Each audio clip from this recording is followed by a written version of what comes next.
Hello friends, नमस्कार। तो आज इस वीडियो में मैं आपके लिए ये जानकारी लेकर आई हूँ कि जब घर में पितृदोष होते हैं तो उसके क्या लक्षण होते हैं। जब कोई व्यक्ति पितृदोष से पीड़ित होता है तो उसे कड़ी मेहनत करने पर भी अपनी मेहनत का पूरा फल नहीं मिल पाता है।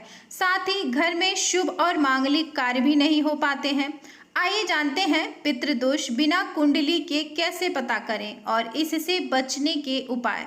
कड़ी मेहनत करने पर भी विपरीत परिणाम मिले, घर के सदस्यों के बीच अकारण ही मनमुटाव और तनाव बढ़ने लगे, धन दौलत और परिवार समृद्धि होने पर भी घर में शुभ और मांगलिक कार्य नहीं हो पा रहे हो, तो समझना चाहिए कि किस कारणवश पितरों का आशीष परिजनों को नहीं मिल पा रहा है। ऐसे में अगर पितृदोष का उपाय किया जाए तो अवश्य ही पितृपक्ष में पितरों की कृपा सरल एवं सहज रूप से प्राप्त होगी। ग्रहों के योग से बनने वाला पितृदोष व्यक्ति की सफलता एवं सुख सुविधा में बाधक होता है। अगर किसी कारणवश व्यक्ति के पास जन्म पत्रिका का अभाव हो अथवा जन्म का सही समय, तारीख आदि का ज्ञान न हो तो व्यवहारिक जीवन से जुड़ी कुछ ऐसी बातों द्वारा स्पष्ट रूप से पितृदोष का संकेत प्राप्त होता है। पितृदोष होने पर घर परिवार में कोई भी काम पूरा होने वाला हो तभी उसमें रुकावट आती है। चिंता और रोग से लगातार धन हानि होने लगती है। अच्छी कमाई और धन होने पर बचत नहीं हो पाती। पुत्र या पुत्री शिक्षित और आत्मनिर्भर होने पर भी उनके विवाह में देरी या बाधाएं आने लगती हैं। मन में एक अनजाना भय हमेशा बना होता है। पितृदोष की ये सारी निशानी है। जीवन में सब सुख सुविधा होने के बावजूद भी किसी भी कार्य में मन नहीं लगता है। डॉक्टरी जांच में सब कुछ नॉर्मल होने पर भी जब संतान न हो, घर में कलह क्लेश का बोलबाला हो, मुकदमे के कारण धन समय एवं स्वास्थ्य की हानि हो रही हो, तो यह सब पितृश्राप के लक्षण बताए गए हैं। पितृ प्रसन्न तो देवता प्रसन्न। धर्मशास्त्रों में कहा गया है कि मनुष्य के सारे जप तप पूजा पाठ अनुष्ठान मंत्र साधना आदि तभी सफल होते हैं जब उसके पितृगण प्रसन्न होते हैं। पितरों के प्रसन्न होने पर ही सारे देवता प्रसन्न होते हैं। पितृगण के अतृप्त होने पर जीवन में अनेक प्रकार की बाधाएं आती हैं, क्योंकि पितृपक्ष में यमराज यमलोक से पितृलोगों को स्वतंत्र कर देते हैं, जिससे पितृगण अपनी संतानों से पिंडदान लेने के लिए पृथ्वी पर आते हैं।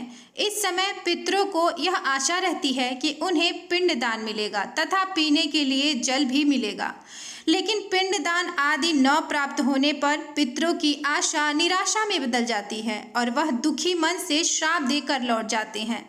श्राद्ध से तर्पित हुए पितर अपने वंशजों को आशीर्वाद देते हैं। पितरों की कृपा से सब प्रकार की समृद्धि और सौभाग्य की प्राप्ति होती है। श्राद्ध न करने पर पितृ देते हैं श्राप। श्राद्ध न करने पर पितरों को पितृलोक में जल अन्न के अभाव की पीड़ा सहन करनी पड़ती है, जिससे श्राद्ध न करने वाले वंशजों को भीषण समस्याओं का सामना करना पड़ता है। पितरों को अतृप्त भेजने वाले को वर्ष पर्यंत अनेक कष्टों को भोगना पड़ता है। पितृक्रोध से अशिष्ट परिवार के सदस्यों का सौभाग्य दुर्भाग्य में बदल जाता है और उन्हें अकारण ही रोग शोक दुख दरिद्रता का सामना करना पड़ता है। अन्न जल पाने के लिए पितृगण पितृपक्ष के दिनों में अपने पुत्र पौत्रों के घर के दरवाजे पर आकर बैठ जाते हैं। यदि पितृपक्ष की अमावस्या तक उन्हें तृप्ति नहीं किया जाता है तो वह आशीर्वाद की जगह श्राप देते हैं, जो व्यक्ति के दुर्भाग्य का कारण बनता है। ज्योतिष के ग्रंथों में इसे पितृदोष कहा गया है। पितृदोष के कारण व्यक्ति की प्रगति रुक जाती है और वह जीवन भर दुखी एवं अभावग्रस्त रहता है। पितृदोष शांति उपाय। पितृदोष हर व्यक्ति को परेशान कर सकता है, इसीलिए इसका निवारण बहुत जरूरी है। पितृगणों की स्मृति में प्याऊ लगवाना चाहिए तथा भूखे गरीबों को भोजन की व्यवस्था पितृपक्ष में अवश्य करनी चाहिए।